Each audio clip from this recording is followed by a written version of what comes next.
tarde. Hola, bienvenidos a la tarde de NTN 24, el canal de las Américas. Soy Idania Chirinos. Como siempre, un gusto y un compromiso acompañarles cada día y comenzar la semana con ustedes. En Colombia comenzamos hoy, donde este lunes Humberto Calderón Berti, embajador designado por el presidente encargado de Venezuela, Juan Guaidó, presentó sus credenciales ante el canciller de Colombia, Carlos Holmes Trujillo. NTN 24, en el lugar de la noticia, con nuestro periodista Juan Pablo López. Juan Pablo, buena tarde. ¿Qué tal? Muy buenas tardes. Es un gusto saludarlos desde la sede de la Cancillería colombiana en Bogotá, Colombia, en donde esta mañana se reunió el canciller Carlos Holmes Trujillo con el nuevo embajador designado por Juan Guaidó, el embajador de Venezuela en Colombia, Humberto Calderón Berti. ¿Quién es él? Ha desarrollado la mayor parte de su vida política y diplomática en la empresa petrolera. Fue designado en 1983 presidente de la empresa estatal de petróleos de Venezuela, PDVSA, y además ha desempeñado varios cargos como ministro de Energía y Petróleo, ministro de Relaciones Exteriores de Venezuela durante los periodos presidenciales de Luis Herrera y de Carlos Andrés Pérez, respectivamente. Y en el año 1980 fue presidente de la Organización de Exportadores de Petróleo. Ha dicho que viene a fortalecer las relaciones de Colombia con Venezuela y además que será muy pronto la transición entre el gobierno de Nicolás Maduro o el régimen de Nicolás Maduro y el nuevo gobierno de Juan Guaidó. Pues también Humberto Calderón Berti ha hecho un llamado a la comunidad internacional y a los militares para que faciliten una transición armónica de poder en Venezuela. Esas ayudas tienen que llegar, porque esas ayudas son para todo el mundo. Es para la población venezolana en general, ahí no va a haber discriminación de ninguna especie. Y va a llegar también a los familiares de la gente del régimen, a los familiares de los militares, a las esposas, a los hijos, a las madres, a los padres, a los hermanos de los militares. Y por eso que nosotros hemos venido insistiendo de manera reiterativa que estamos esperando que las fuerzas militares venezolanas se alineen con la democracia, con la libertad y se apeguen a la Constitución. De ellos depende, o hay una transición armónica o hay un enfrentamiento que no es deseable absolutamente para nadie. Con respecto al tema de las ayudas humanitarias, el canciller Carlos Holmes Trujillo y también el embajador de Venezuela en Colombia, el recién designado Humberto Calderón Berti, hablaron de buscar nuevas alternativas que tienen que ver con nuevas zonas o nuevos puntos en la frontera colombo-venezolana para tratar de pasar hacia territorio venezolano ese cargamento de ayuda humanitaria, o también utilizar la frontera con Brasil o de islas del Caribe. También el canciller Carlos Holmes Trujillo se mostró dispuesto a colaborar en lo que sea necesario para que esas ayudas humanitarias lleguen finalmente al pueblo venezolano. Colombia está lista, dispuesta a continuar ayudando en el cumplimiento del compromiso que adquirió con respecto a facilitar el acopio de la ayuda humanitaria en territorio colombiano, como ya se ha hecho en Cúcuta, donde hay un centro de acopio que fue establecido con todas las seguridades. Si se requiere una ayuda adicional, Colombia la otorgará. Si se requiere fortalecer el equipo de coordinación colombiano, Colombia lo fortalecerá. Con esto lo que quiero señalar es que nuestro compromiso, apreciado embajador, para efecto de que la ayuda humanitaria sea recibida por los hermanos venezolanos que la necesitan, es un compromiso total. Dos datos finales que es necesario hacer énfasis. El primero de ellos, Humberto Calderón Berti, el embajador designado de Venezuela en Colombia, ha dicho que la única forma en la que puedan establecer un diálogo entre la oposición y el gobierno de Nicolás Maduro es para la salida pacífica de Nicolás Maduro del gobierno de Venezuela. Y el segundo de ellos es que el canciller Carlos Holmes Trujillo ha anunciado una nueva reunión del Grupo de Lima. Será en Colombia antes de finalizar el mes de febrero. Esta es la información por el momento desde la capital colombiana, desde Bogotá. Juan Pablo López. Sigan ustedes en el estudio. Buenas tardes. Gracias, Juan Pablo. Gracias por la información. Mientras tanto, en la frontera sigue la incertidumbre por esta negativa de Nicolás Maduro de permitir este ingreso de ayuda humanitaria a territorio venezolano. En la ciudad colombiana de Cúcuta ya se almacenan toneladas de alimentos y también de medicinas para ser enviados a Venezuela. NTN 24, en el lugar de la noticia, con nuestro enviado especial, Carlos Arturo Albino. Carlos Arturo, buena tarde.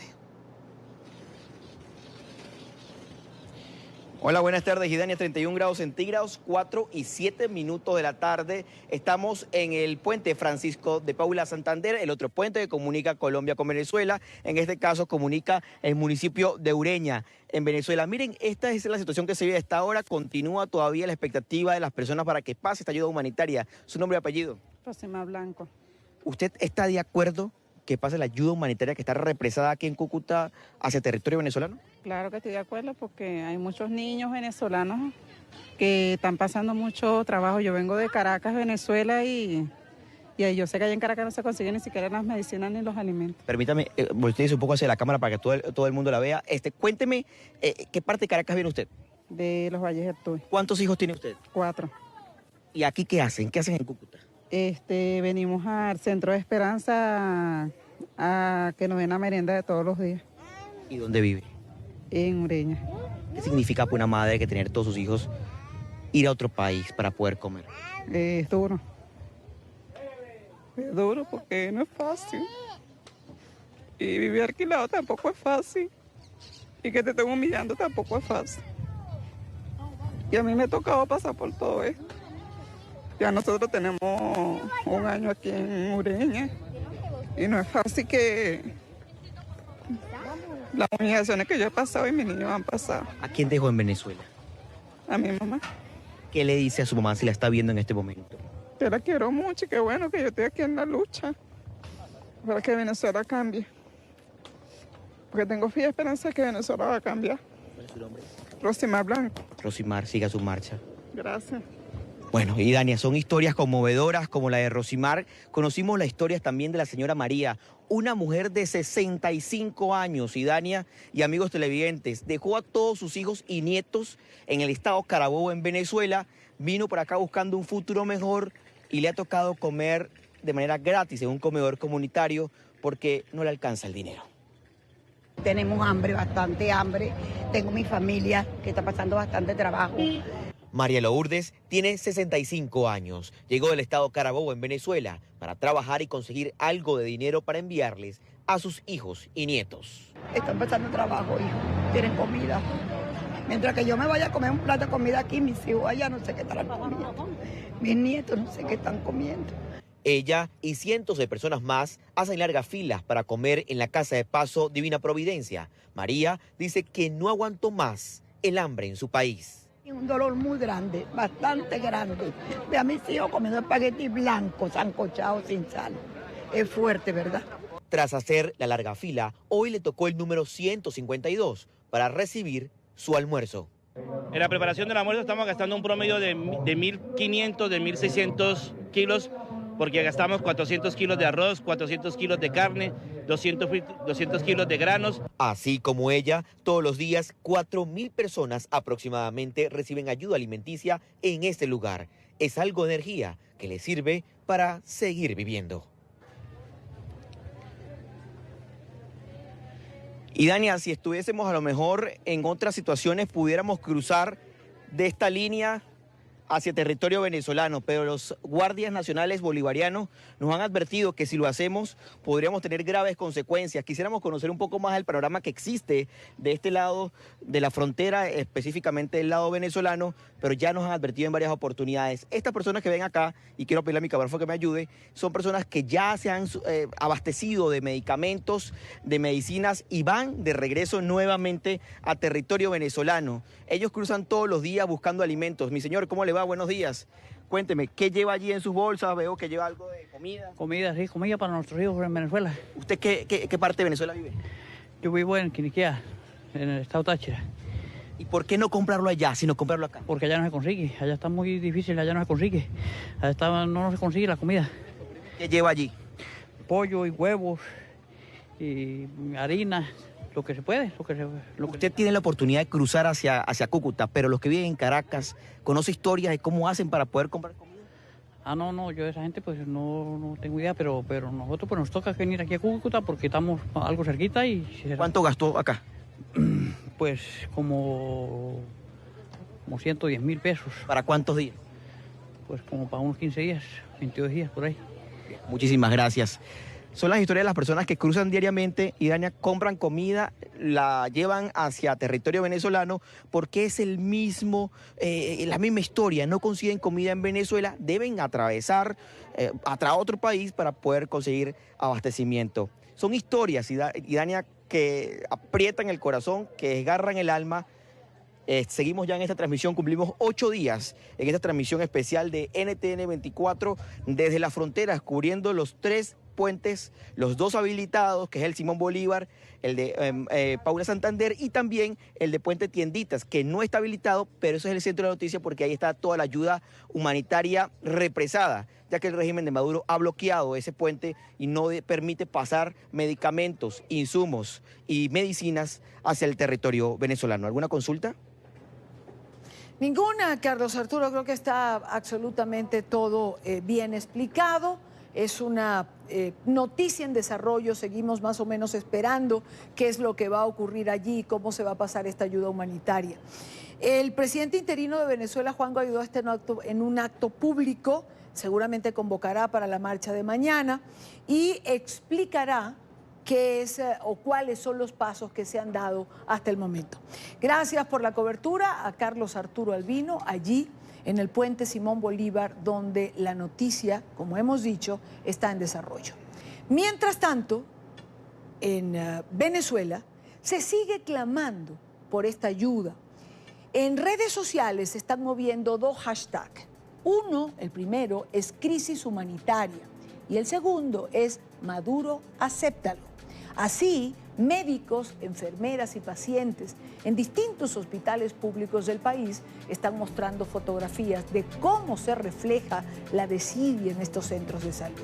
Algunas fotos nos han llegado, algunas no he querido compartirlas, pues me parece que muestran la crudeza de lo que se vive, pero pueden herir sensibilidades. Sin embargo, estos que tienen allí en pantalla o estas fotografías que tienen allí en pantalla son las que están colocando los propios profesionales de la medicina desde los diferentes hospitales.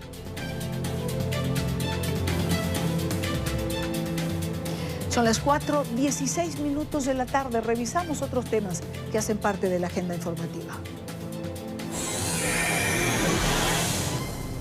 Es noticia el presidente colombiano Iván Duque, que este miércoles se reunirá con su homólogo estadounidense Donald Trump. El encuentro tendrá lugar en horas del mediodía en la Casa Blanca. Aunque la reunión será a puerta cerrada, funcionarios de ambos gobiernos han adelantado que la crisis de Venezuela, los cultivos ilícitos y la extradición de Jesús Santrich serían los temas principales de esta conversación. El presidente Duque partirá hacia Washington este martes en la noche. Es noticia Perú, donde al menos 11 personas han muerto tras las lluvias, inundaciones y avalanchas al sur del país. Más de 430 familias han quedado damnificadas por el fenómeno que azota a la nación desde hace 2 semanas. El presidente Martín Vizcarra ordenó el despliegue de 1.000 soldados en la zona para ayudar a los afectados. Quiero saludar a Daniel Castillo, periodista de nuestra cadena aliada en Perú, América Noticias, que tiene un reporte. Daniel. Huaicos, desbordes de ríos, deslizamientos han terminado por afectar 3 regiones del país, Arequipa, Tacna y Moquegua. Venimos precisamente de la región Moquegua, en donde se han colapsado vías, puentes que unen a una región con la otra. Y todo este deslizamiento ha terminado en la costa peruana, en el puerto de Hilo. Esta es una de las provincias de Moquegua y todo esto que ven ha caído en el mar. Una orilla de una playa muy turística ha terminado finalmente en este estado.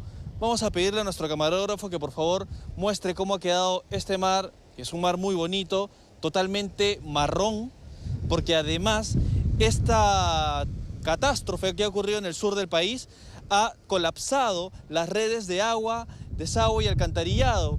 ¿Y qué ha pasado finalmente? Todo el desagüe se ha juntado a el deslizamiento de lodo y piedras, caña, maleza, incluso vemos que árboles de la parte de la sierra del país han llegado hasta la costa increíblemente por toda la potencia del agua, y sabemos que somos de la parte centro del país, es una cordillera hasta la costa, es una bajada y ha terminado finalmente por quedar todos los desechos en esta playa en donde mueve mucho turismo, donde hay bastantes negocios, hoteles, discotecas. Luce ahora totalmente desolada. Es la información entonces sobre lo que viene ocurriendo en el sur del Perú, informó Daniel Castillo para nuestra cadena aliada NTN 24 desde Moquegua. Es noticia Chile, donde el clima tampoco pareciera dar tregua. Al menos 6 personas han perdido la vida tras las inundaciones y deslizamientos causados por las intensas lluvias que azotan el país desde el pasado jueves. Según el reporte de las autoridades, la catástrofe ha dejado cientos de damnificados, más de 2.000 viviendas dañadas, localidades aisladas y vías cortadas. El presidente Sebastián Piñera visitó la zona y aseguró que ya se han puesto en marcha los protocolos de emergencia. Es noticia un nuevo revés judicial para la expresidenta de Argentina, Cristina Fernández de Kirchner.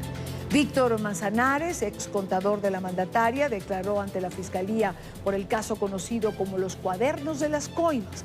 Manzanares, que actualmente se encuentra bajo medida de prisión preventiva y busca convertirse en imputado colaborador, aseguró que cuando el matrimonio Kirchner llegó al poder, creó las empresas inmobiliarias Los Sauces y Otesur, con el objetivo de lavar dinero. Además, aseguró que Cristina Fernández siempre estuvo al tanto de las actividades ilícitas y tras la muerte de su marido empezó a recibir el dinero en su apartamento de Recoleta, en Buenos Aires. Está previsto que el primer juicio por corrupción contra la exmandataria inicie este próximo 26 de febrero, luego de que el Tribunal Oral Federal rechazara la solicitud de su defensa para postergar el inicio del proceso. Es noticia la controversia por recientes decisiones del presidente mexicano Andrés Manuel López Obrador. En las últimas horas ha anunciado la cancelación del programa de guarderías para infantes y que en su lugar repartirá ese dinero entre las madres para que sean ellas las que decidan qué hacer con sus hijos.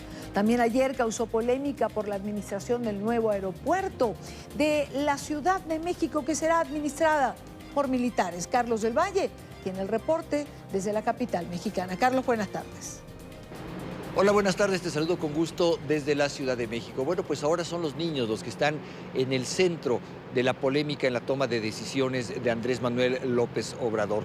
Él, que desde hace poco más de 70 días asumió la presidencia de la República, ha ido tomando una tras otra decisiones que han causado una enorme polémica. La última tiene que ver incluso con guarderías infantiles. En México ha funcionado desde hace ya más de 12 años un programa de guarderías infantiles en las cuales las madres que trabajan pueden dejar a sus hijos y estas guarderías son pagadas por el gobierno mexicano. Bueno, pues este programa ha llegado a su fin. Según el propio presidente Andrés Manuel López Obrador, se acabó. Ya no se le dará más este servicio a las mujeres que trabajan. Así es como lo decía el presidente de la República. Se encontró de que hay informes adulterados,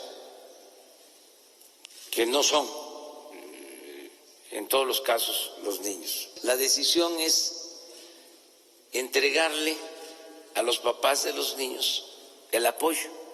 Y bueno, para continuar con la controversia, no solamente se cancelan, sino que el dinero que este programa costaría será repartido entre los padres de familia.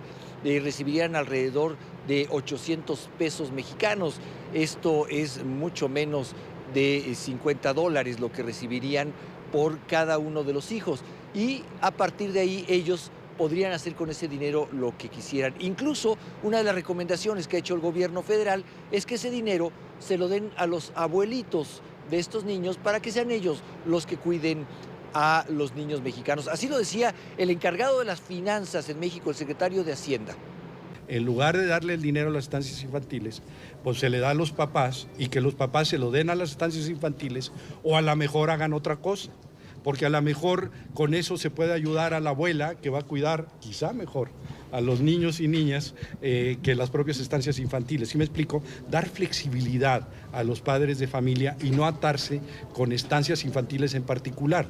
Este programa es un programa que, como les digo, lleva más de 12 años operando en nuestro país, un programa incluso con reconocimientos internacionales. Este programa en el 2012, a través de la ONU y el Banco Mundial, obtuvo el segundo lugar y no fue por una estancia de ABC, fue por estancias infantiles de Sedesol. Pues estas son algunas de las decisiones polémicas de Andrés Manuel López Obrador. No la última, por cierto, ha anunciado recién ayer domingo que el funcionamiento de un nuevo aeropuerto que construirá en una base militar será dado a administrar al ejército mexicano. Así que el ejército mexicano ahora vendría a administrar los negocios de los aeropuertos civiles. Sin lugar a dudas, una polémica más que acompaña al actual gobierno mexicano.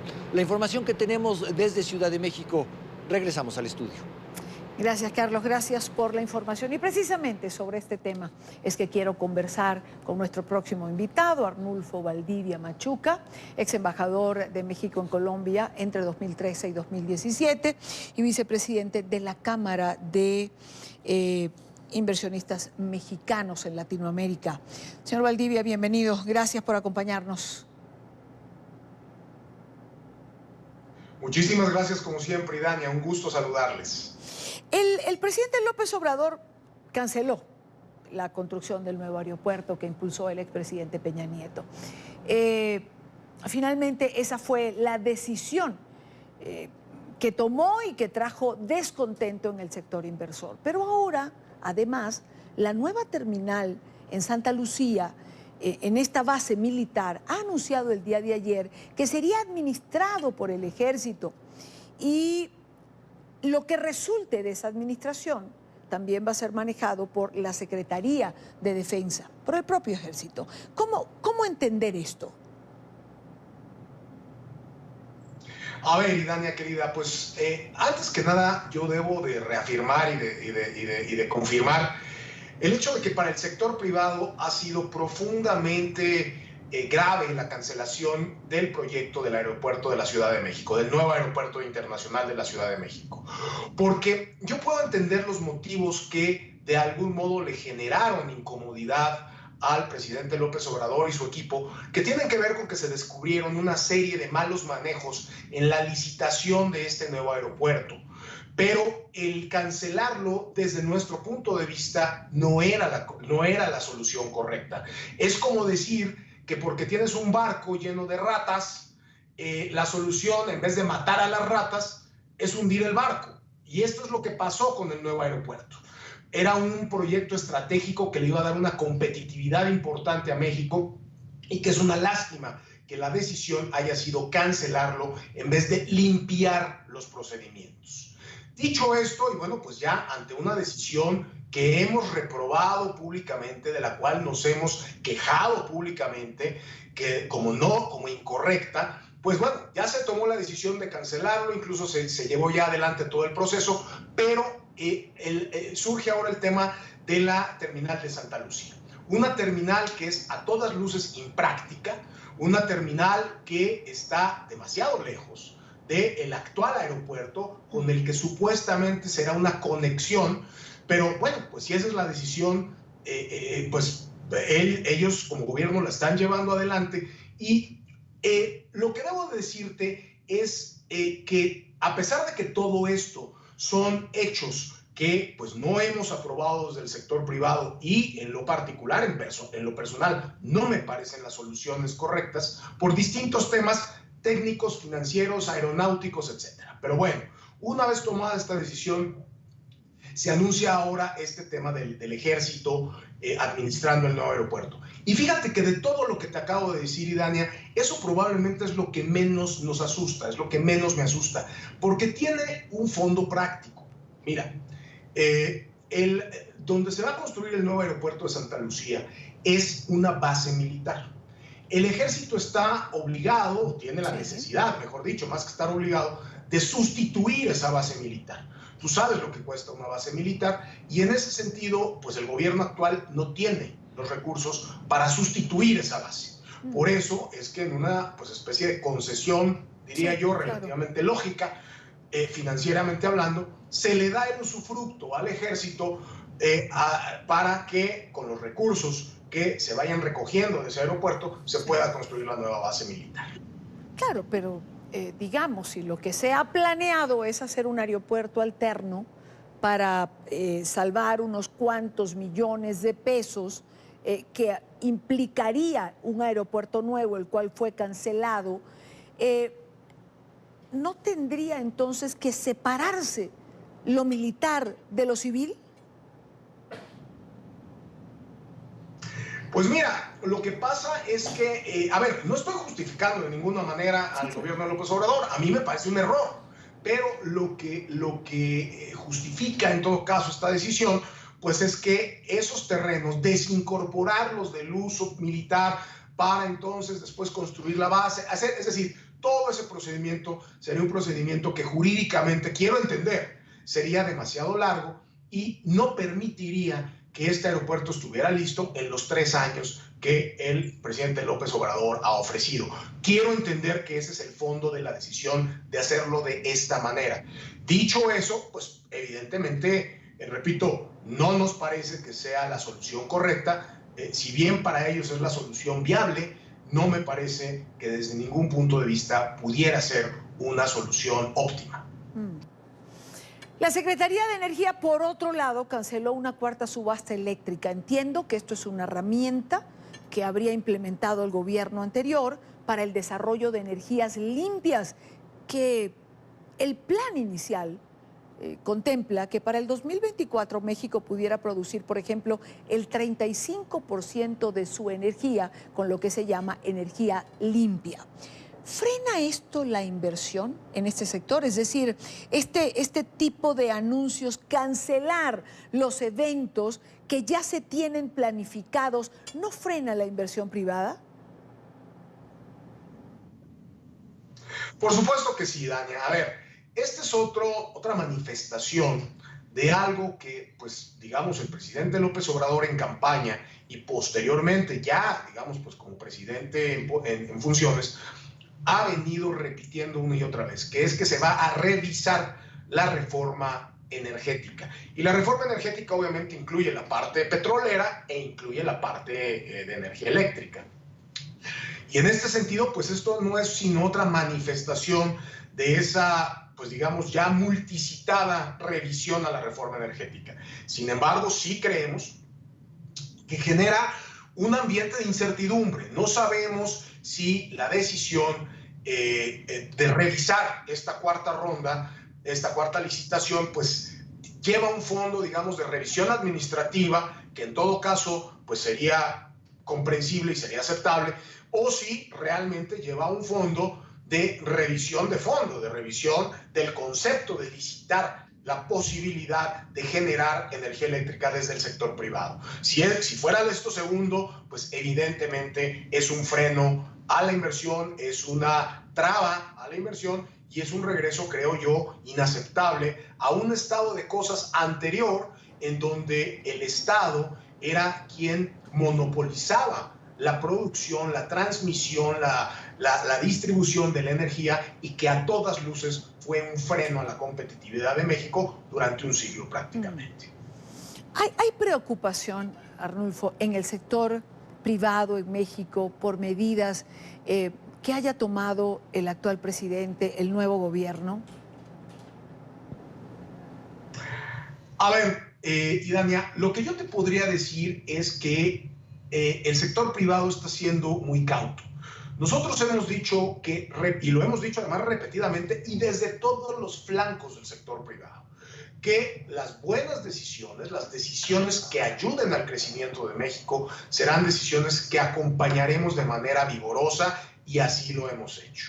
Y por supuesto, en las decisiones en donde tengamos que cuestionar, sobre todo porque hoy no hay un contrapeso ni en el Congreso, no hay un contrapeso político en el Congreso, es desde la sociedad civil, incluido el sector privado, que tendremos que cuestionar las medidas que nosotros consideremos que no sean las más adecuadas. Eso es sano para una democracia y creo que así está. En el tema de que si estamos preocupados, yo te puedo decir que estamos a la expectativa y estamos cautos sobre las decisiones que se vayan tomando, puntualizando aquellas que no nos parecen correctas y creo que hasta el momento lo que sí ha habido, y eso hay que reconocerlo, ha sido un ambiente de diálogo en muchas de estas decisiones. Ha habido decisiones que ciertamente se han matizado, por ejemplo la de la Guardia Nacional, en donde si no hubiera sido por la presión de la sociedad civil, el Congreso por sí solo no hubiera tenido la capacidad de modificar esa iniciativa de ley. Se modificó y se modificó, creo, en gran medida gracias a que la sociedad civil estuvo señalando ciertos peligros. Lo seguiremos haciendo, seguiremos muy pendientes de las acciones y decisiones del gobierno y esperamos que podamos encontrar en todos los casos medios aceptables para que ambos lados quedemos tranquilos y nos pongamos todos a trabajar por el bien de México. Pues que así sea. Gracias a Arnulfo Valdivia Machuca, ex embajador de México en Colombia entre 2013 y 2017. Gracias, Arnulfo, por acompañarnos como siempre. Gracias, Idania, querida. Un abrazo a todos ustedes y saludos. Con eso hacemos la primera pausa en la tarde de hoy. Recuerde seguir nuestras cuentas en Twitter, siempre con información en tiempo real. Se las dejo en pantalla. Continuamos con más en la tarde de hoy. El 15 de febrero vence el plazo que diera el presidente de los Estados Unidos, Donald Trump, a los congresistas para llegar a un acuerdo bipartidista que frene un segundo cierre parcial de la administración. El legislativo está dividido por el financiamiento del muro, mientras Trump se dirige a El Paso, en Texas, para insistir en la necesidad del muro. Emiliana Molina, uno de nuestros periodistas en Washington, tiene un informe para hoy. Emiliana. Hola, ¿qué tal? Muy buenas tardes. Quedan tan solo 5 días para que los congresistas continúen negociando sobre la seguridad fronteriza entre México y Estados Unidos y la construcción del muro del presidente estadounidense Donald Trump. Pero en realidad este número se reduce a 4 días porque el día de mañana los legisladores cancelaron las votaciones para que algunos puedan atender el funeral de John Dingell, representante demócrata por Michigan. Mientras tanto, las conversaciones están completamente frenadas hasta el momento, pues los demócratas dicen que quieren reducir el número de camas que se encuentran actualmente en los centros de detención, algo con lo que los republicanos no están de acuerdo. Mientras tanto, caminando por los pasillos del Congreso, nos encontramos con algunos tepecianos y con sus hijos que han nacido aquí en Estados Unidos, que nos cuentan que están cabildeando con los legisladores para que se logre llegar a una negociación también en cuanto a este beneficio migratorio, pues muchos de ellos están buscando un camino a la ciudadanía para poder permanecer aquí en Estados Unidos y dicen que no quieren la construcción de este muro en la frontera.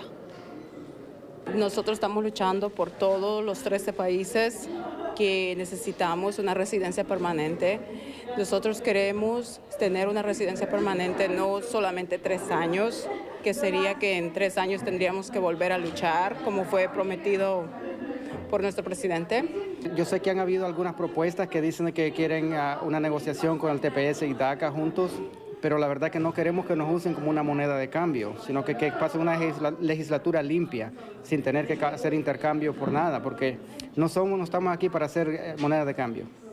Hoy Trump está viajando rumbo a El Paso, Texas, una ciudad precisamente en la frontera entre México y Estados Unidos, que él mencionó recientemente en su discurso del Estado de la Unión, asegurando que antes era una ciudad bastante peligrosa y que debido a la construcción de un muro cerca de esta área, pues ahora es una de las ciudades más seguras de Estados Unidos. Este será el primer acto de campaña del mandatario estadounidense Donald Trump en el 2019 y la 7ª vez que viaja a Texas desde que anunció que se lanzaría como presidente de Estados Unidos. Esta es toda la información que tenemos desde el Congreso. Emiliana Molina, regreso al Centro Internacional de Noticias. Gracias, Emiliana, gracias por la información. Y a esta hora, cuando son las 4:45 minutos, cambia el reloj en la costa este en los Estados Unidos. Quiero saludar a nuestra invitada Guadalupe Correa Cabrera. Ella es analista política, especialista en relaciones México-Estados Unidos. Guadalupe, bienvenida. Buena tarde para ti. A ustedes, muchísimas gracias por invitarme y un placer estar con ustedes. ¿Cerrará de nuevo la administración del gobierno del presidente Trump? ¿Se repetirá esta situación una y otra vez a cuenta del famoso muro? Es una muy buena pregunta. Yo creo que no podemos descartar que no se vaya a cerrar el gobierno si ya llegó a este punto de el cierre más grande de toda la historia de los Estados Unidos. Todo se puede esperar. Yo creo que Trump sabe negociar muy fuerte y así es su manera de negociar. Entonces, todo se puede esperar. Él va a empujar esta negociación hasta el punto de conseguir pues mucho de lo que él quiere. Y si no se le da, él probablemente por su manera de negociar lo puede hacer. Pero bueno, también por el otro lado, es difícil poder hacer un pronóstico, ¿verdad? Porque por el otro lado se pierde demasiado con cerrar el gobierno. Una gran parte de la economía de los Estados Unidos está parada. Entonces, no se puede hacer. Pero Donald Trump parece ser que está en lo que está, que quiere conseguir lo que quiere conseguir. Y así ha sido toda su vida, en sus negocios y en todo lo que ha hecho. Ahora, ¿pudiera haber un acuerdo, es decir, de aquí hasta el viernes, que es la fecha límite que se ha fijado en esta oportunidad? Porque, a ver, uno escucha de fuentes de la Casa Blanca que el presidente pudiera aceptar una parte del dinero que ha propuesto o que ha pedido hasta ahora, que ya el presidente pues puede negociar que el muro no sea de concreto, sino de acero. ¿Es posible una negociación? Pues debería de haber. Yo eso es lo que he estado esperando todo este tiempo, pero con Trump realmente no podemos saber nada, ¿no? Es muy complicado entender qué está detrás de su cabeza. Este tipo de demandas son totalmente impensables realmente. O sea, realmente lo que él está pidiendo es absurdo, pero yo creo que hemos esperado que se haga ese tipo de negociaciones, que al final unos den una parte y él acepte que no se va a construir muro, que se van a construir tecnología, pero no lo sabemos. Yo creo que lo que debería de hacerse, lo que esperamos desde el punto de vista más racional, es que haya esta negociación, que tanto los demócratas den dinero para más seguridad fronteriza, para camas y más centros de detención, armarlos mejor y que haya más seguridad en la frontera, que por el otro lado Trump diga, ok, voy a aceptar que no me hagan mi muro, pero también sabemos que Trump hace un show. Trump hace un show en el sentido de que también este discurso lo ayuda a mantener su base de apoyo. Entonces, ¿hasta qué punto? Yo creo que sí podría haber esta negociación. Ahora, en esto de mantener su base viva, como señalas, Guadalupe, ¿podemos enmarcar el discurso de hoy en Texas, de esta noche, dentro de una campaña política que para muchos estaría iniciándose? Es exactamente lo que tú estás diciendo. Estamos hablando de una campaña, él va a la frontera, hay todo un despliegue de medios, de imágenes visuales, donde él está diciendo, yo protejo a los Estados Unidos, protegiendo la frontera, yo realmente no voy a ceder en esto porque quiero protegerlos, pero si me están presionando, puede que cierre el gobierno de mi país, pero en realidad yo soy el único que protege al país y protegerlo en su frontera. Definitivamente esto es simplemente un político, no tiene nada que ver con la seguridad fronteriza real, no hay una crisis humanitaria en la frontera como él lo ha querido hacer. Todo está siendo un espectáculo, todo el gobierno de Trump ha sido un espectáculo, han sido declaraciones, datos que no han sido todo correctos y va a seguir haciendo así. Todo está en lo visual, está en la frontera, está en que lo cubran a él como el guardián de la frontera. Ahora, todo este show, como tú lo calificas, un show visual allí en la frontera, en Texas, la pregunta es, ¿tendrá algún efecto sobre la negociación que se haga con los demócratas?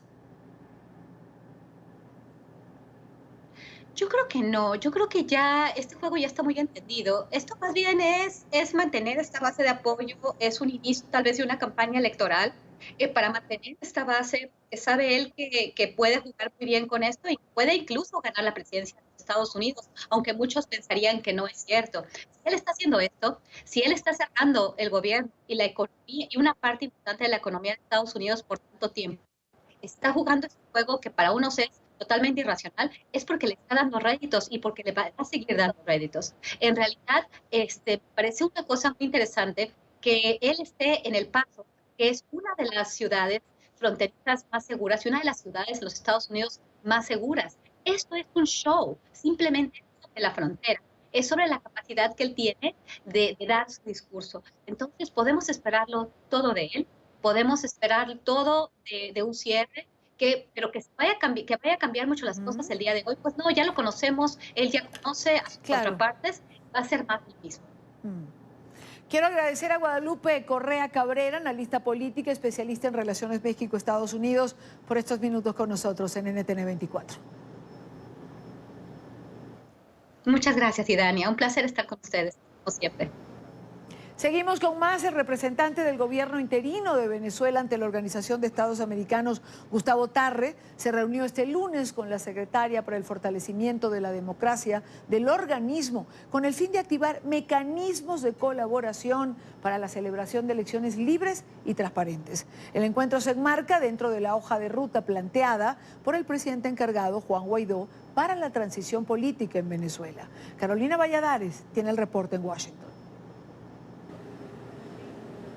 ¿Qué tal? Buenas tardes desde Washington. Esta reunión del día de hoy ha sido oficialmente la primera toma de contacto entre el gobierno del presidente encargado de Venezuela, Juan Guaidó, y la Organización de Estados Americanos con sede aquí en Washington.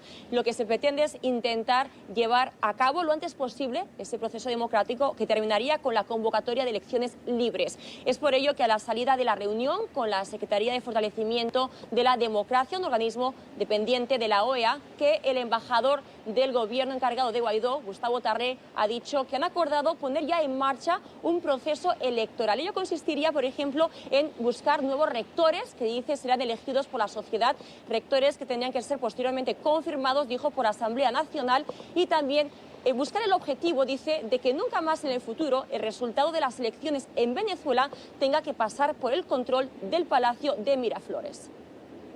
La negociación dentro de muy poco tiempo la va a asumir un nuevo Consejo Nacional Electoral. Ya no va a ser el Poder Ejecutivo, yo le invitaré a acompañarlos, a ayudarlos, pero quienes vendrán a establecer a solicitar la ejecución de estos mecanismos de colaboración van a ser las autoridades de un Consejo Nacional Electoral que no va a ser una dependencia del Palacio de Miraflores. Vamos a aplicar los mecanismos de la Constitución, se inició el proceso de nombramiento de los comités de postulaciones para que la sociedad civil participe en la designación de los rectores del Consejo Nacional Electoral. Van a ser electos además por una mayoría calificada de la Asamblea Nacional, y la garantía que vamos a plantear es la total independencia. Es decir, no hay elección democrática que pueda ser manejada con rectores electorales sesgados. Este es, dijo, un proceso que puede llevar tiempo, pero expresó su deseo que una vez ya se elijan esos nuevos rectores, sean ellos quienes directamente negocien con la OEA cómo celebrar esas nuevas elecciones democráticas en Venezuela. También habló Gustavo Tarre sobre la ayuda humanitaria, ayuda que está ahora mismo esperando tanto en la frontera con Colombia como en Brasil. Dijo y cree, de hecho, que esa ayuda podría entrar en Venezuela a finales de esta semana. No, esto no es una invasión militar, esto es una ayuda humanitaria. Si ustedes quieren llamarlo de esa manera, de acuerdo, pero esto se trata de enviar comida y medicina. Preguntado sobre cuánto tiempo más podría seguir en el poder Nicolás Maduro, dijo Gustavo Tarre que podría ser cuestión de días que abandone Nicolás Maduro el poder, y también preguntado sobre la posibilidad de una guerra civil en Venezuela, descartó dicha opción, principalmente porque considera que Rusia no está por la labor de apoyar militarmente al régimen de Nicolás Maduro. Este es el reporte desde Washington. Carolina Valladares para NTN 24. Gracias, Carolina, gracias por la información. El proceso de deliberaciones del juicio por narcotráfico contra Joaquín El Chapo Guzmán llega a su día número 5. Todavía no hay acuerdo unánime sobre la culpabilidad del señalado como líder del cártel de Sinaloa en los 10 cargos que le imputó la Fiscalía de los Estados Unidos. Para avanzar en las deliberaciones, los 12 jurados a cargo de la causa recibieron parte del testimonio del narcotraficante colombiano Juan Carlos Ramírez Abadía. El reporte con Alejandro Rincón. Alejandro, buena tarde para ti.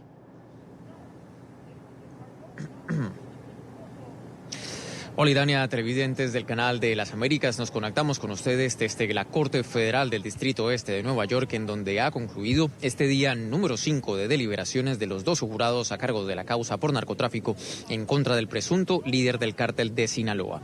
Una nueva sesión que se cierra sin veredicto unánime de parte de estos jurados, aun cuando sí ha habido algunos desarrollos en esta fase de deliberaciones. El más importante de ellos al término de la jornada, una nueva petición de parte de los jurados al juez Brian Cogan para que se les faciliten más de las pruebas entregadas por el gobierno de los Estados Unidos durante la fase de litigio, en particular algunos de los testimonios y evidencias presentados por agentes de la Guardia Costera y de la Agencia Antidrogas de los Estados Unidos, o DEA. Sobre estas nuevas peticiones de evidencias, tuvimos la oportunidad de consultarle directamente a los abogados de El Chapo sobre la forma como ellos, en tanto que representantes de la defensa, leen esta postura de los jurados que han solicitado constantemente durante estos 5 días de deliberaciones esas pruebas presentadas durante el juicio, y esto dijeron a NTN 24. Eduardo, si seguimos en este camino de recibir más notas de los jurados pidiendo más testimonios, ¿cómo puede leerse esa actitud de los jurados? Depende, puede ser muchas cosas. Quieren verificar algo si no están de acuerdo, o están tratando de convencer a alguien que decida de una manera u otra. Digamos, pero si eso sucediera, ¿pudiera ser, digamos, visto como tal vez algo favorable para la estrategia de la defensa? Ojalá que sí. Obviamente, ellos no están sorprendidos por el caso del gobierno. Me complace saber que están analizando la evidencia cuidadosamente, de manera lenta. Es todo lo que en verdad podemos esperar de un jurado que está asumiendo su obligación de manera seria, como debería ser. Tiene la vida de un hombre en sus manos. Al cerrarse esta jornada sin un veredicto, esto significa que la fase de deliberaciones en este proceso se extiende al día número 6. De acuerdo con lo previsto, estos 12 jurados volverán a encontrarse aquí en esta corte a las 9:30 de la mañana, hora local de la ciudad de Nueva York. Es lo que tenemos para ustedes por ahora. Continúen con más en la tarde. Gracias, Alejandro. Y parte de la costa oeste de los Estados Unidos sigue con temperaturas bajo cero. Las tormentas que azotan la zona norte del país ha dejado la ciudad de Seattle cubierta de nieve. En los primeros días de febrero se ha acumulado la cantidad de hielo que regularmente cae en un mes en esa región. Se trata del mayor registro de caída de nieve desde 1949. Carolina.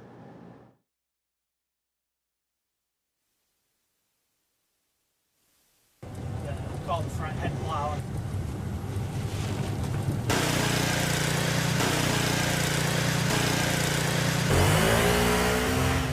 4:58 minutos antes de ir al corte. Hoy en Washington no solo se habló de Venezuela en la OEA, también lo hizo el senador Marco Rubio, quien participó en una reunión en la Heritage Foundation allí en la capital de la Unión Americana. Ante una pregunta precisamente de nuestra periodista Carolina Valladares, esto contestaba. Se cumplen ya 3 semanas desde que Guaidó juró como presidente encargado. El objetivo es lograr un escenario para conseguir elecciones libres y democráticas. Ese es en la agenda, está en la agenda. Sin embargo, el punto 1 de la agenda es conseguir que Maduro deje el poder. Han pasado 3 semanas. ¿Qué pasa si esto se prolonga semanas, meses u años? ¿Cuál es el plan B ahora mismo? Bueno, primero, no le corresponde a Estados Unidos tener un plan B. A nosotros estamos para apoyar. Esto es una pelea del pueblo de Venezuela y nosotros lo estamos apoyando. Así que nosotros no vamos a determinar cuál es el plan B. Son ellos. Pero yo no creo que tiene que haber un plan B. 3 semanas es muy largo por lo que han sufrido, pero en la historia del mundo es un corto plazo. No es fácil cambiar un sistema de un día al otro que todavía está apoderado de armas y está dispuesto a oprimir, a matar, encarcelar y exilar a personas. Pero esto no se puede revertir. Esto más nunca va a ser como era antes. Esos 50 y pico de países que están apoyando a Guaidó no van a cambiar ahora a reconocer a Maduro. Él no tiene futuro como líder. Aquí lo que se está determinando es de qué manera va a salir del país. Pero que va a salir no hay duda. Él no tiene escape de esto. Y en diferencia a las otras ocasiones en las cuales la gente se olvidaba, ya esto ha llevado a un nivel de atención muy alto. Nosotros vamos a seguir apoyando lo que esté pidiendo el gobierno interino. Continuamos con más en la tarde de hoy. Son las 6:07 minutos en Caracas, Venezuela. Precisamente, los venezolanos irán de nuevo a las calles. Los jóvenes saldrán mañana en todo el país para manifestarse en apoyo a la transición política. Lo harán en una fecha que es emblemática, el 12 de febrero, cuando se celebra en ese país el Día de la Juventud. Una de sus consignas será un mensaje a la Fuerza Armada para exigir que permita el ingreso de la ayuda humanitaria. El movimiento estudiantil en Caracas anunció la convocatoria desde el lugar donde hace 5 años fuese asesinado Basil da Costa, el primero de los muertos por la represión en las protestas antigubernamentales del 2014 en la capital. Daniela Zambrano tiene el reporte. Hola, Diana, buenas tardes. En esta oportunidad la convocatoria la hicieron los jóvenes por tratarse el 12 de febrero del Día de la Juventud. La movilización en Caracas va a partir desde 5 puntos hasta la avenida Francisco de Miranda, pero también va a haber movilizaciones en el interior del país. La razón, presionar para que pueda ingresar esa ayuda humanitaria. En esta oportunidad la convocatoria la hicieron desde esta esquina, en la Candelaria, donde todavía se ve el rostro de Basil da Costa, ese joven que el 12 de febrero de 2014 fue asesinado tras un disparo de un funcionario del Servicio Bolivariano de Inteligencia acá en la Candelaria durante una protesta antigubernamental. La movilización opositora partirá desde varios puntos de la capital hasta la avenida Francisco de Miranda en el este de la ciudad. También habrá protestas en el interior del país. El 12 de febrero no es solamente una fecha en un calendario. El 12 de febrero es un día que representa el espíritu de lucha de la juventud. Y por eso el día de hoy estamos aquí para decir que eso mismo vamos a conmemorar mañana. Y lo vamos a conmemorar en toda Venezuela. Este 12 de febrero tiene que ser histórico. Un 12 de febrero que nos identifique a todos y cada uno de nosotros, a los jóvenes, a los estudiantes, al país entero. Y por eso llamamos a Venezuela a que nos acompañen este 12 de febrero al Parque Cristal, donde la juventud venezolana se va a movilizar hasta aquel lugar donde cayó nuestro héroe, aquel joven llamado Neomar Lander, que murió por luchar por los valores, por los principios que hoy Venezuela exige. Quienes se oponen al régimen de Nicolás Maduro buscan presionar el ingreso de la ayuda humanitaria represada en la frontera. Recuerdan que hay cerca de 300.000 pacientes crónicos en riesgo de muerte. Nosotros no vemos la ayuda humanitaria como limosna. La vida no es limosna. La vida no se niega y ese es el deber de un servidor público. Más bien, una vez más, Nicolás Maduro demuestra que no es el presidente de Venezuela al negar la entrada de la ayuda humanitaria. El llamado una vez más a la Fuerza Armada, cuya actuación advierten será decisiva. No más represión, pide la ciudadanía. Y hago un llamado al gobierno que no nos siga matando, que estamos luchando por una democracia, un país libre. Este 12 de febrero también se cumplen 5 años del asesinato de Basil da Costa a manos de un funcionario del SEBIN. El joven de 23 años recibió un disparo en la cabeza mientras participaba en una protesta antigubernamental. Nosotros como adultos también acompañarlos en esa lucha y en esa libertad como quiso hacerlo mi hijo ese 2014, primera marcha. Primera y última, lastimosamente, porque le cegaron la vida por un odio y por un rencor que no nos ha llegado y no nos ha llevado a nada. Desde esta esquina de la Candelaria, donde murió Basil, jóvenes y vecinos del sector rindieron homenaje a los caídos en protestas bajo el régimen chavista. Los dirigentes juveniles de varios partidos políticos también convocaron a una vigilia para este martes a las 7 de la noche que se extenderá hasta las 7 de la mañana del día miércoles. Esto en la Plaza Bolívar de Chacao. Desde Caracas, Venezuela, Daniela Zambrano para la tarde de NTN 24. Gracias, Daniela, gracias por la información. Y hablando de estudiantes, de la convocatoria para el día de mañana, el presidente encargado Juan Guaidó se encuentra en este momento en la Universidad Metropolitana, al este de Caracas, donde comenzó un intercambio con otro grupo de estudiantes. Escuchemos. El día de hoy, empezar agradeciendo, y siempre lo hago también, a Dios, y no como acto simplemente protocolar de dar las gracias, y lo digo en todos los espacios, sino como el reconocimiento de que todos somos necesarios para construir este país, de que todos somos necesarios para reconstruir Venezuela. Y yo venía a hablarles de un plan país, venía a hablarles de un plan de atención inmediata, que hemos llamado ayuda humanitaria, pero más bien me quiero llevar su plan también, que veo que le tomaron tiempo, dedicación, esfuerzo, horas de debate, solamente en pensar el país, sino en la situación que estamos. Creo que para planificar cualquier plan, cualquier objeto de conseguir objetivos pasa por un diagnóstico claro. Pasa por saber en dónde estamos pisando el día de hoy. creo que les queda claro no solamente que vivimos en una dictadura que desmontó nuestro Estado de Derecho, que pretendió también acabar con nuestros valores republicanos. Digo pretendió porque dado el resultado de su debate, obviamente no lo lograron. Dado el resultado de su disertación, obviamente una generación que no conoció otra cosa sino que dictadura y pretensión de opresión, no caló el discurso de odio, de resentimiento, sino de profundo amor por Venezuela, por el futuro y por el prójimo. Eso quiere decir que el futuro lo tenemos garantizado con esta generación de relevo, que no es que acompañe a un presidente, porque lo dije hace unos días en el aula magna de la Central. La juventud, el movimiento estudiantil, nunca va detrás de nadie, va a la vanguardia de la lucha, va a la vanguardia de los derechos, de la democracia.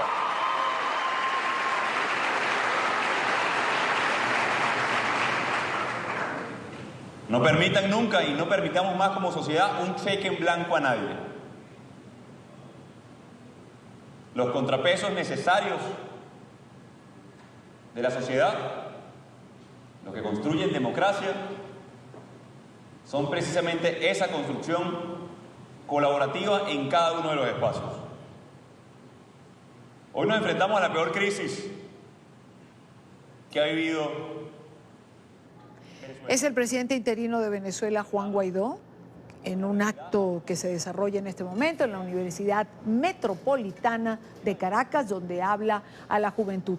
Ha hablado de varios temas. Me dice nuestro equipo de producción que habla de la ayuda humanitaria ahora. Retomemos. A un gobierno de transición que va a coger todas sus ideas,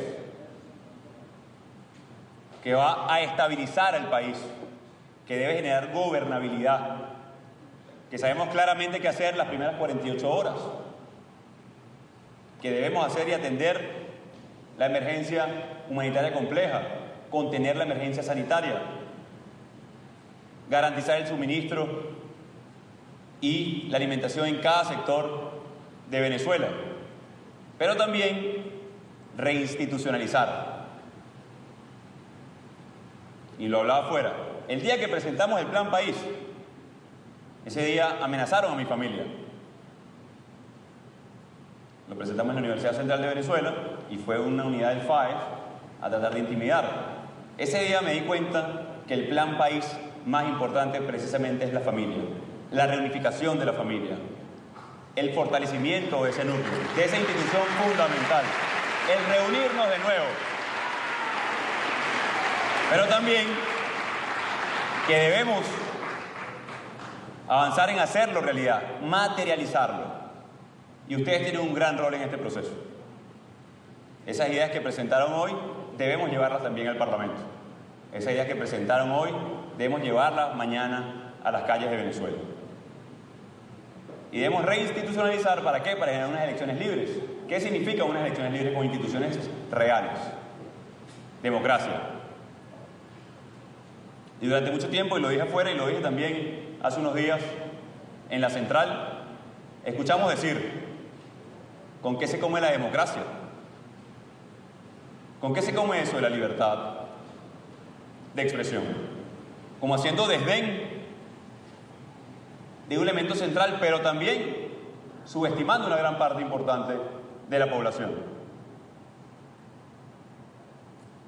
Jamás debemos subestimar a nadie.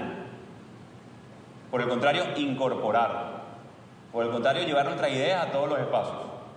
Y luego de muchos años de escuchar con qué se come la democracia o la libertad de expresión o los derechos fundamentales, hoy a los venezolanos nos queda claro que sin democracia tampoco comemos.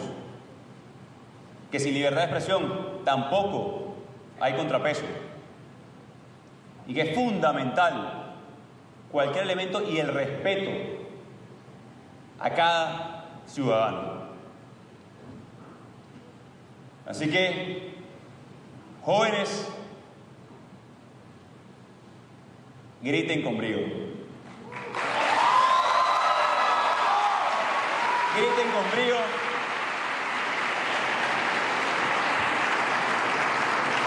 Que llegó el momento del cambio en Venezuela. Y para concluir, algunos mensajes importantes.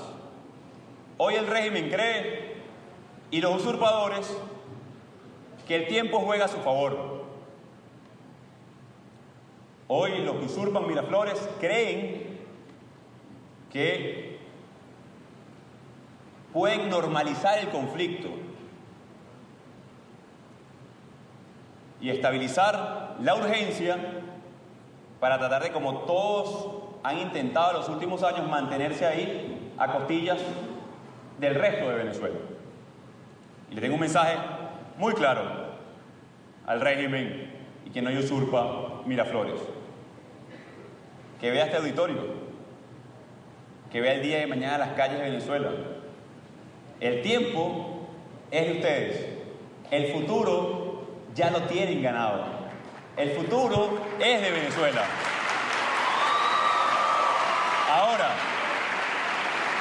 Ahora,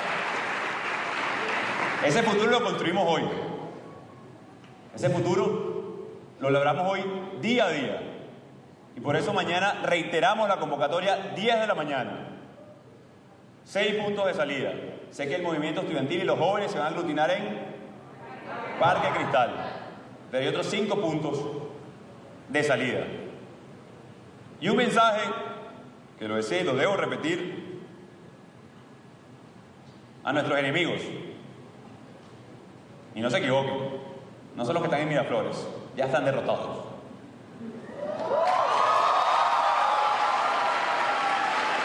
Hoy, nuestros peores enemigos son la división, la desesperanza, la tentación de frustrarnos. Y lo puedo hablar hoy con propiedad. Tenemos más de 12 o 13 años que salí de ese movimiento estudiantil. Y jamás nos rendimos. Jamás dejamos de insistir. Jamás dejamos de creer en nuestro país. Jamás dejamos de soñar y de trabajar todos los días y aportar, así sea un granito de arena. No está permitido rendirse. Jóvenes del movimiento estudiantil, jóvenes venezolanos, no está prohibido o permitido, perdón, mejor dicho, cansarse, ser presa de la desesperanza. Hemos logrado lo que parecía impensable. Hemos logrado despertar la energía más poderosa y hoy lo sabemos así, porque a pesar de ese contexto que narrábamos, de esa posibilidad de chantaje que hicieron el día de ayer, al cual no sucumbieron los habitantes de Vargas, por lo cual ustedes están aquí hoy, hemos levantado y despertado la más poderosa de la energía, que es la esperanza de un mejor futuro, la esperanza de la claridad que nos da el construir una mejor Venezuela. Y esa cara que tienen todos ustedes hoy, ojalá pudiera grabarla, por cierto. Y esa cara, terminemos la frase, oigamos. Esa sonrisa que tienen hoy en el rostro, ya no es más, como lo hablaba el 5 de enero, que no nos doblaron el espíritu y que resistimos como un acto de rebeldía ante la dictadura. Ahora esa sonrisa que tenemos hoy es la certeza de que están construyendo un mejor país, de que van a tener una mejor Venezuela. Es Juan Guaidó, presidente interino de Venezuela, en un acto en la Universidad Metropolitana en este momento. Me quedo con una frase: no está permitido rendirse y no está permitido dejarse ganar por la desesperanza, porque la esperanza, según Juan Guaidó, es lo que reflejan los jóvenes estudiantes que hoy le acompañan. Esto como antesala de la marcha que se ha convocado para el día de mañana, 12 de febrero, fecha que se celebra en Venezuela, precisamente el Día de la Juventud. Ahora bien, Mientras Juan Guaidó habla allí en ese acto, la organización Soy Venezuela, liderada por la opositora María Corina Machado, ha pedido a la comunidad internacional colaboración para que se haga efectivo el canal humanitario. Este es un informe que hiciera Oliver Fernández allí en la capital de Venezuela. Hoy son más de 300.000 pacientes crónicos que esperan la entrada de la ayuda humanitaria. Representantes de la organización Soy Venezuela aseguran que es urgente. Mientras más tarde en llegar, se seguirán muriendo los enfermos. Solicitar a los países miembros de la comunidad internacional apoyar la apertura de dicho canal internacional por medios diplomáticos o por cualquiera otro medio, incluido una coalición militar en misión de paz para ejecutar perentoriamente la ayuda humanitaria. Y es que no basta con anunciar que hay centros de acopio y disposición de comida y medicinas. Tiene que llegar a los hospitales, tiene que llegar a los ambulatorios y eso requiere del apoyo de misiones de paz, que como bien hemos dicho, de paz, garanticen y salvaguarden que la distribución se realiza de manera ordenada y justa. Ciudadanos que han visto morir a sus familiares a causa de la falta de insumos básicos que hoy se han convertido en un lujo en Venezuela. Recientemente murió una prima que estudiaba medicina en la Universidad de Carabobo porque no se conseguían los antibióticos, puesto que le dio malaria, una enfermedad que estaba extinta. Murió porque le dio esa enfermedad y no se conseguían los antibióticos y no se conseguían los medicamentos para eso. La emergencia humanitaria no se puede ocultar, ya es un clamor nacional con apoyo internacional. Los ciudadanos lamentan la ceguera de quienes ostentan el poder. La ayuda humanitaria es necesaria porque hoy Venezuela vive una de las crisis más importantes de Latinoamérica. Una crisis de migración que venezolanos que hoy se van, jóvenes que se van a cruzar las fronteras porque hoy el país se encuentra totalmente en unas condiciones pésimas. La organización Soy Venezuela exhorta al presidente encargado de Venezuela y al Parlamento que sin dilación hagan valer la Constitución. Hacemos un llamado a la Asamblea Nacional para que inmediatamente proceda a la activación del artículo 187, ordinal 11 constitucional, para autorizar el uso de una fuerza multinacional en caso de persistir las trabas para la distribución de la ayuda humanitaria. Y hoy estamos aquí con un presidente reconocido por el mundo entero y por los venezolanos. Son horas muy complejas, peligrosas, delicadas, pero son las horas que cambian la historia de nuestro país, son las horas del coraje. Una vez más, la organización Soy Venezuela realizó un llamado a la Fuerza Armada Nacional Bolivariana para que permita la entrada de la ayuda humanitaria para garantizar la vida de más de 300.000 ciudadanos que hoy están en riesgo de muerte. Es la información que manejamos desde Caracas. Continúen con más de la tarde de NTN 24. Gracias a Oliver Fernández. Y a esta hora nos acompaña desde Colombia Loren Salí, activista de los derechos humanos, dirigente venezolano en el exilio. Loren, buena tarde. Gracias por estar allí. Muchas gracias, Idania. Gracias por la invitación. Nos habría gustado tenerte con nosotros, pero entendemos que los tiempos se complican a ratos. Loren, quiero comenzar nuestra conversación con lo que le escuchaba a María Corina Machado hace unos minutos. Son horas complicadas para Venezuela, son horas quizás no son horas fáciles, no las podríamos definir así. ¿Cómo llevar este tiempo, que sigue siendo un tiempo de lucha, que sigue siendo un tiempo donde los venezolanos están buscando esa libertad que se les ha quitado durante tantos años? ¿Cómo llevar estas horas? Bueno, yo creo que estas son horas históricas, sin duda son horas que quedarán escritas en el tiempo. Estas son horas donde debemos actuar con la mayor unidad, con la mayor firmeza, con la mayor determinación, con el mayor foco para poder lograr en lo más pronto posible la libertad en Venezuela. Yo creo que aquí los únicos que deben estar absolutamente desesperados, asustados, es Nicolás Maduro y Diosdado Cabello y todo su entorno. Ellos sí tienen miles de razones para estar desesperados. Nosotros hoy necesitamos estar sumamente concentrados para poder lograr el objetivo. Se ha avanzado muchísimo. Yo creo que el avance que ha habido en el último mes ha sido sorprendente, ha sido mágico. Y una muestra de eso es que, fíjese de dónde estoy hablando hoy, desde Bogotá, desde la Cancillería. ¿Quién iba a pensar hace 2 meses que esto iba a ser posible? ¿Quién iba a pensar que íbamos a estar tan cerca? Y estamos muy cerca porque este proceso de transición no tiene marcha atrás. Este proceso de transición es irreversible.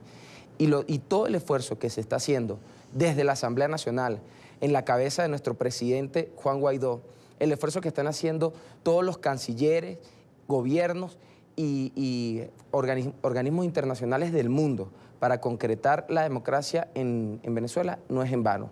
Se está avanzando muchísimo y yo creo que pronto vamos a poder hacer esta entrevista, pero desde Caracas, Venezuela. Loren, cuando te oigo, pienso en esa frase que los venezolanos usan mucho ahora, que es la frase «vamos bien». Te pregunto, ¿van bien? Te pregunto yo, que me ves hoy desde aquí, desde Bogotá, cada vez más cerca de Caracas. La pregunta es, ¿vamos o no vamos bien? Claro que vamos bien, vamos muy bien. Lo que pasa es que, bueno, hay cosas que no se pueden decir. Pronto estaré en la frontera. Oye, mira, yo cuando veo el trabajo que está haciendo Lester Toledo, cuando veo el trabajo que está haciendo Gaby, cuando veo el trabajo que está haciendo Guaidó, el trabajo de nuestra generación que por fin se está viendo concretado en un proceso de transición constitucional que va a traer pronto la democracia en Venezuela. Definitivamente que vamos bien. Que es difícil, que es doloroso, pero nada que valga la pena se conseguirá fácilmente. Y si algo vale la pena hoy, si algo tiene sentido por lo cual luchar, es por la libertad y la democracia. Y lo vamos a lograr. Mira, ni que pongan containers, ni que pongan camiones, ni que hagan lo que hagan. Ya no pueden echar atrás un proceso que es irreversible, que es constitucional, que es un proceso natural, que es el resultado de un pueblo profundamente convencido de que debe ser libre. Mira, Idania, la voluntad de ser libre es una cosa impresionante, poderosa. Y esa voluntad está en el pueblo venezolano, está intacta. Lo que pasa es que nosotros hemos escogido la vía democrática, la vía pacífica, y por eso se ha tardado.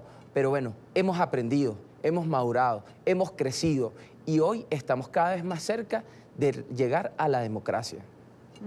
Loren, por otro lado, ¿el papel de la comunidad internacional sigue siendo determinante en la crisis de Venezuela?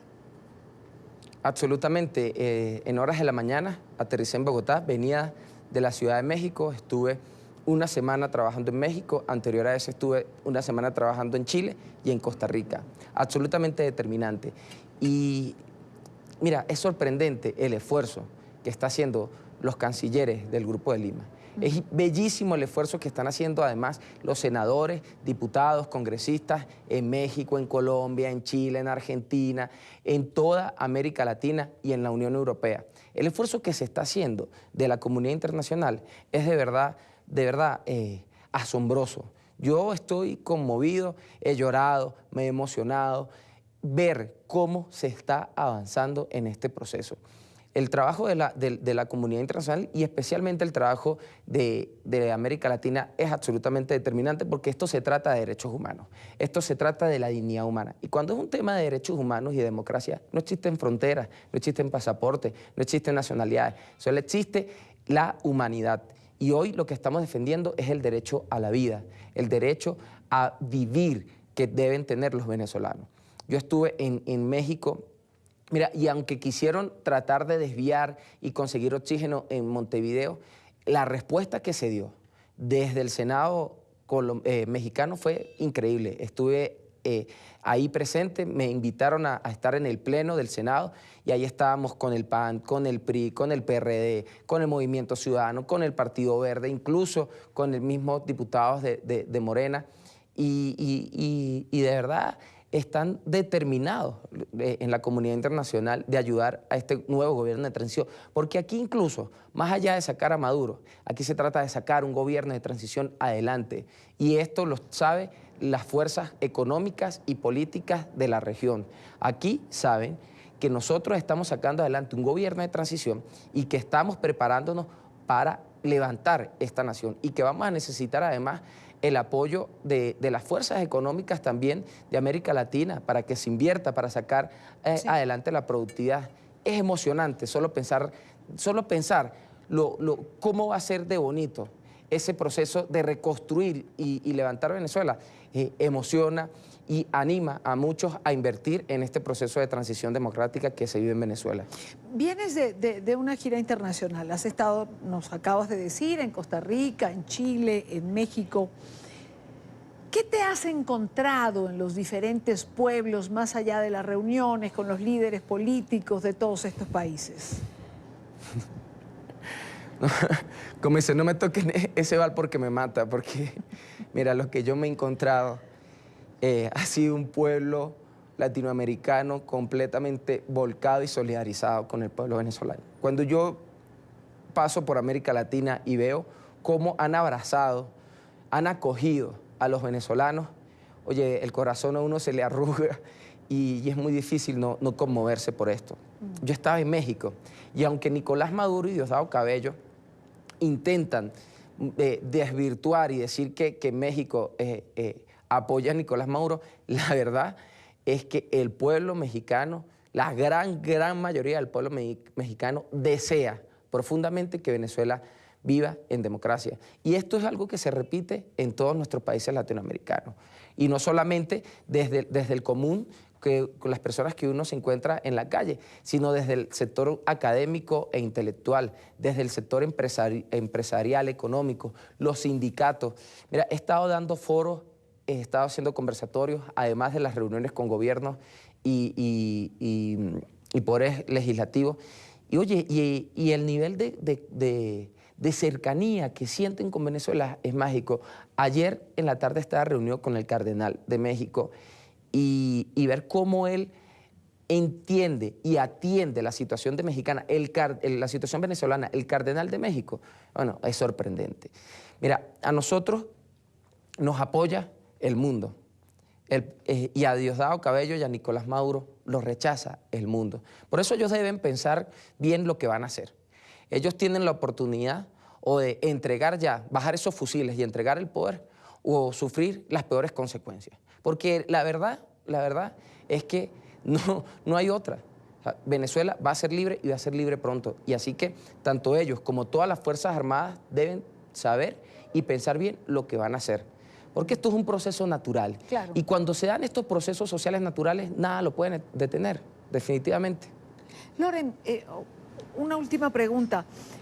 ¿Crees que Maduro pueda seguir negando, de alguna manera se siga impidiendo el ingreso de esa ayuda humanitaria que ya acumula toneladas en este momento en la ciudad de Cúcuta, que se va a abrir otro punto fronterizo en Colombia y también se va a abrir un centro de acopio en Brasil? ¿Crees que realmente Maduro pueda convencer a los venezolanos o a una parte de los venezolanos que no es conveniente que esa ayuda entre?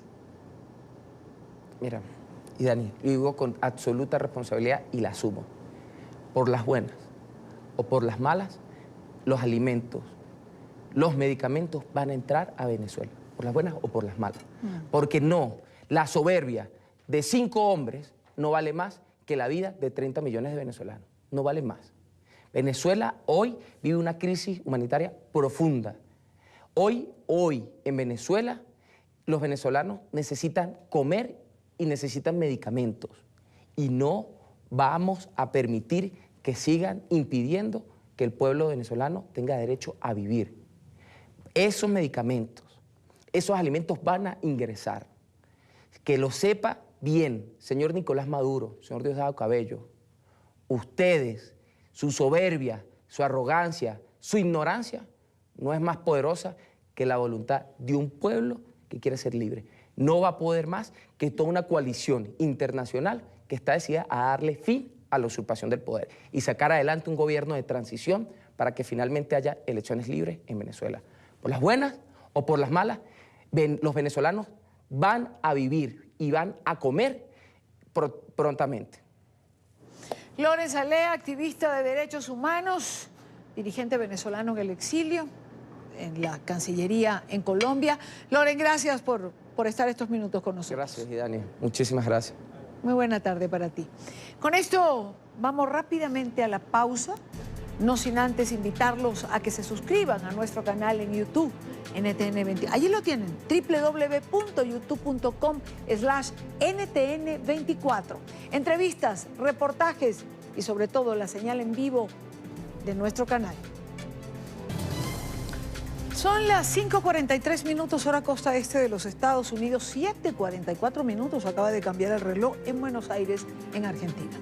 La mayoría de los ecuatorianos cree que el país va por mal camino. Esa es la conclusión del más reciente estudio de la firma consultora Sedatos. 6 de cada 10 ciudadanos ve con preocupación la situación bajo el gobierno de Lenín Moreno. El estudio se realizó en enero sobre 2.120 entrevistas en 17 de las principales ciudades del país, con un margen de error de 3,4%. En esta parte del programa quiero saludar a Ángel Polibio Córdoba. Él es presidente ejecutivo de la firma Sedatos, encargada de hacer esta encuesta. Señor Polibio, bienvenido. Muy buena tarde para usted. Muy buenas tardes, con todo gusto.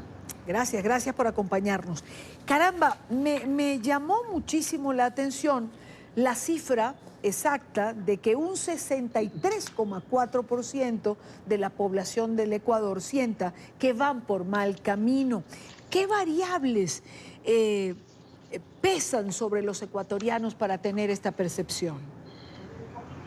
Bueno, vemos que esta cifra bajo el gobierno estaba en 48%, que consideraba que las cosas van por buen camino.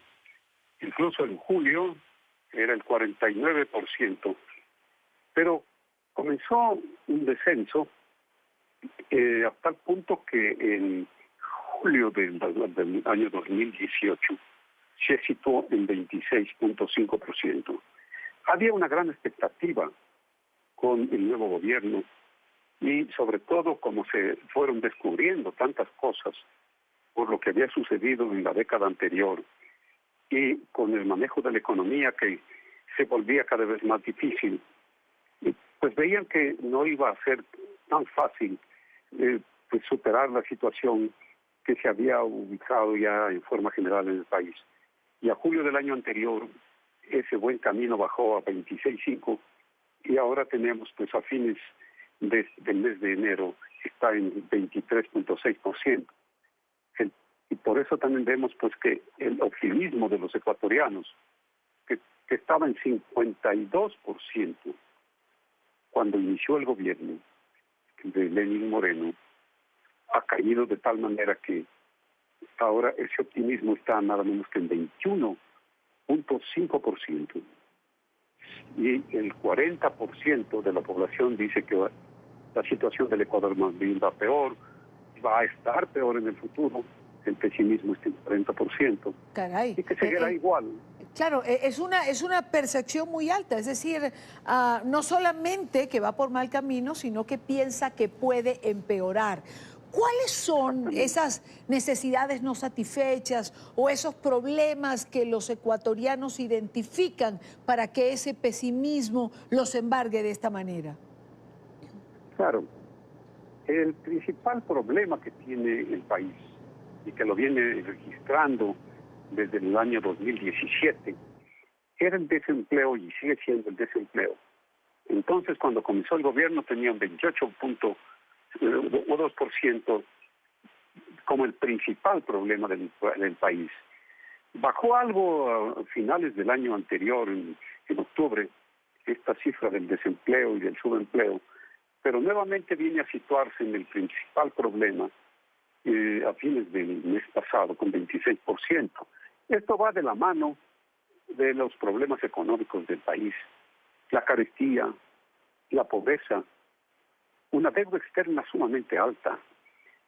Las cifras oficiales del gobierno anterior no fueron pues tan claros, no demostraban realmente la realidad. Claro. Por eso es que entre el desempleo y los problemas económicos viene a ser el 50% de la preocupación de los ecuatorianos. Y hay otro problema, que es el de la corrupción. Por eso es que los ecuatorianos, que cuando comenzó el gobierno se veían optimistas, como ya dijimos en su momento, ahora al final se muestran preocupados, inciertos, frustrados, tristes. Suma el 70%. Claro. El optimismo, la esperanza, el entusiasmo, 23%. Claro. Y en esto, digamos, en este panorama que usted está señalando, me parece que también hay un punto bien importante, porque pudiese ser el contrapeso a toda esta percepción la credibilidad en el presidente Moreno, pero es que estoy viendo justamente que la estadística que ustedes muestran da que en agosto de 2017, 3 meses después que se iniciara el gobierno, la aprobación del presidente Moreno estaba en 77%, pero esta ha venido descendiendo. Es decir, el pueblo no cree lo que el presidente Moreno dice. Bien, aquí yo creo que es una combinación de factores. El hecho de que el gobierno realmente haya hecho una tarea bastante positiva en descubrir y denunciar la corrupción, va también de la mano de que la gente se siente pues descontenta. Bueno, pero ¿cuánto de lo que se llevaron se ha logrado recuperar? No se tiene nada. Por eso es que entonces hay manifestaciones del presidente que dice, pues vamos a encontrar esto, no vamos a dejar de perseguir a los corruptos. Pero bueno, por eso es que la aprobación, tan pronto como subió el gobierno, de 77% que no se había visto, no solamente en este año ni en los 10 años anteriores, desde que estamos en la época democrática del año 1979 hasta esta parte, ahora tiene una aprobación del 31%. Con una credibilidad, que eso es lo más pues que preocupa, de que también habiendo sido una credibilidad en la palabra del presidente, que comenzó después de que Correa tuvo el 39% de credibilidad, superó hasta el 67%, ahora estamos con 28 de cada 100 personas que creen en la palabra del presidente. Hechos no palabras, dice la gente.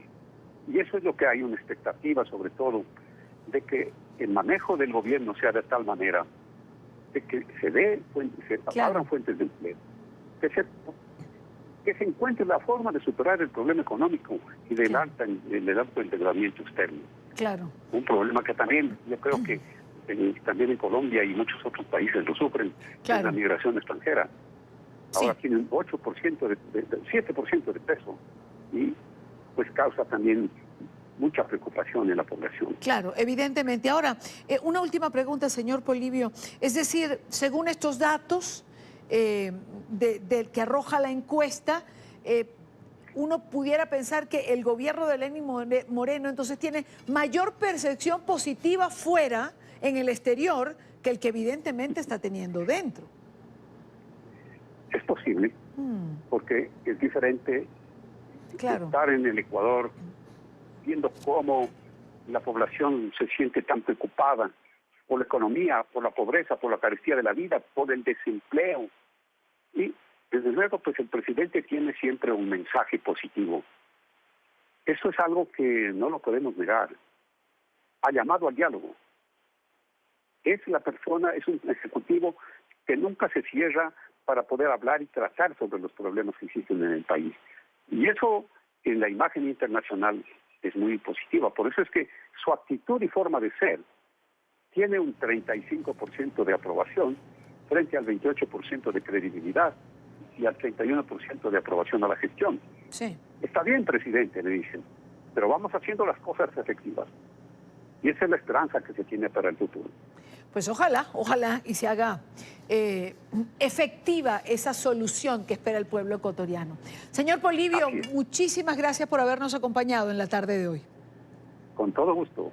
Llegamos al final de la tarde de hoy. Gracias por habernos acompañado, gracias por estar allí. Mañana a la misma hora para compartir, debatir, analizar la agenda informativa del día. Buena tarde para todos.